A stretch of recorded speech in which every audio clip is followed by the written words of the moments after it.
Time we talked, you was giving a little advice to Ti. Mm-hmm. I don't know if he heard it or not because he turned around and threw a paperwork party at the Trap City Cafe, which was off the goddamn chain. Mind you, if y'all want to go and kick it in the A-Town, the Trap City Cafe, that's where it's at right now, because that motherfucker was crazy. Right. But he threw the paperwork party, and Bootsie didn't show up to the paperwork party. We can't make this stuff up. I saw the paperwork party. I'm gonna have to give another little piece of advice to Tim. I don't think he really listening to me. I don't think he feeling me behind. You don't have. I tell it ain't just Tim. I'm gonna say to any one of y'all out there. Yeah. Especially if you're over 40 years old. I can understand if you 15, you 16, 17, you got to go back to school the next day, so you want to show somebody this or show somebody that. Man, you pushing 50 years old.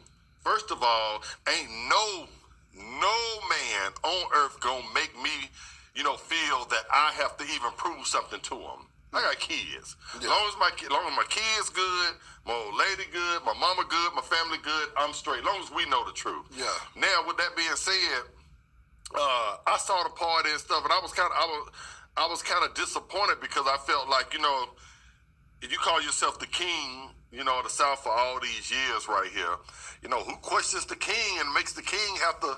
They asked Donald Trump about his taxes one time. He said, Donald Trump, I ain't showing you nothing. Worry about your own tax. That's what he told him. Yeah. You know what I'm saying? That's what a boss do. Yeah. When you and I talked about the whole snitching thing anyway, I didn't feel like, my stance was snitching on or talking about a dead person that that y'all had did something with. I didn't see anything wrong with it, Beehive, in the first place. Now, I'm not sure, but I'm thinking that the paperwork that he showed was from that situation that showed that he hadn't even snitched on a dead person. I think that shit just kind of came out. I don't even know. But why does he feel the need to have to do that? Man, you're already rich, man. You've already done what most people would never ever do. Why does that even matter trying to prove something to Bootsie? You know what I'm saying? That's like I said, that's Bootsie rent a condo in his crib. Yeah. I mean, in his head, rent a crib in his head. If you feel the need to be able to do that. Now, let me say something. And I'll say this to Bootsie. Last time I talked to you, Tip, but this time I'll talk to Bootsie. I feel like that everybody at some point, I went down the comments for last time we talked about it, everybody at some point will talk, will snitch, if you call it snitching under the right circumstances. Case in point.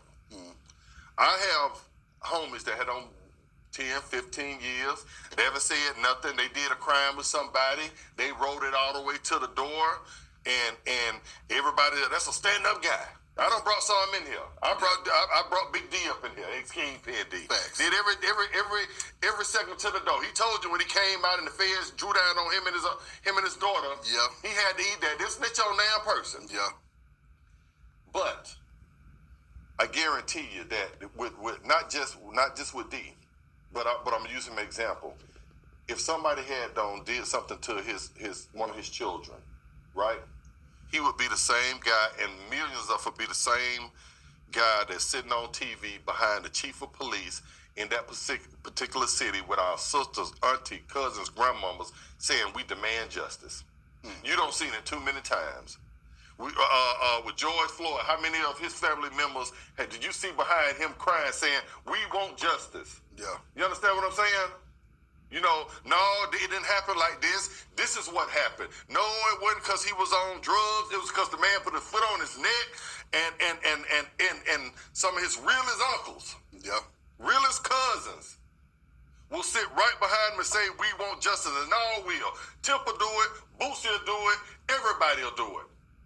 They will do that part right there. Let something happen to one of Bootie's children, and for God forbid.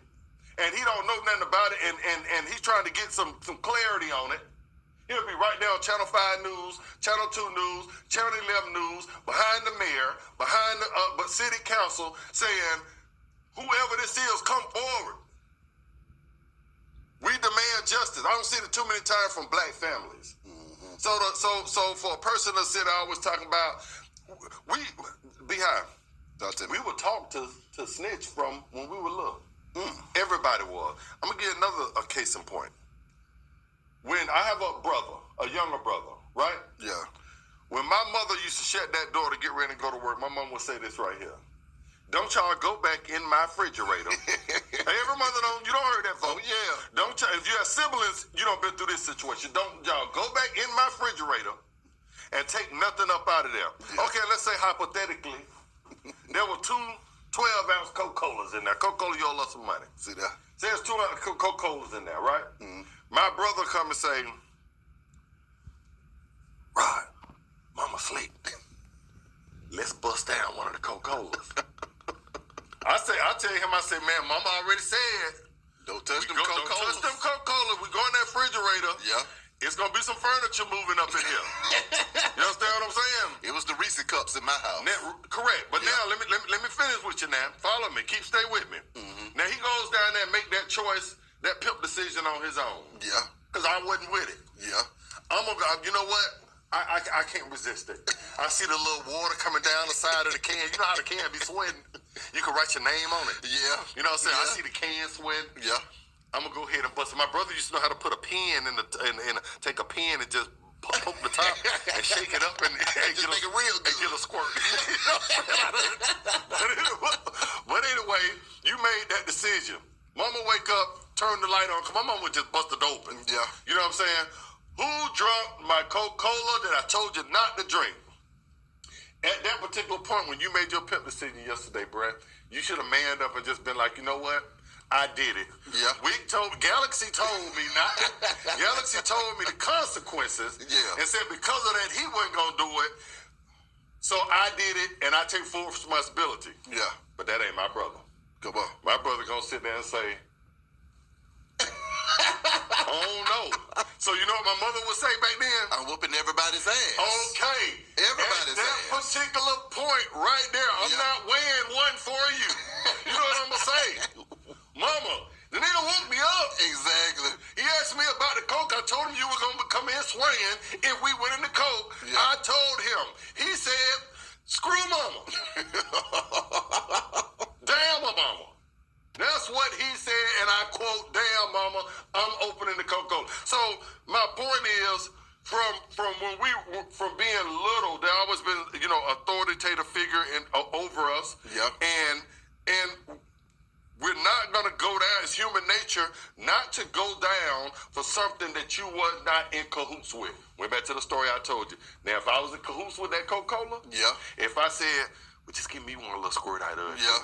You see what I'm saying? Now there ain't no snitching when mom come. We both have to take that. Yeah. But if I told, like you said, the Reese's cup. Yeah. If you told your sibling, I'm not touching the Reese's cup. Mama said if somebody touched the Reese's cup, she swear. Then all of a sudden, she come in there and your sibling talking about, I don't know, and just want you to take her ass with him with him. No, Is that buddy. something that you're down with?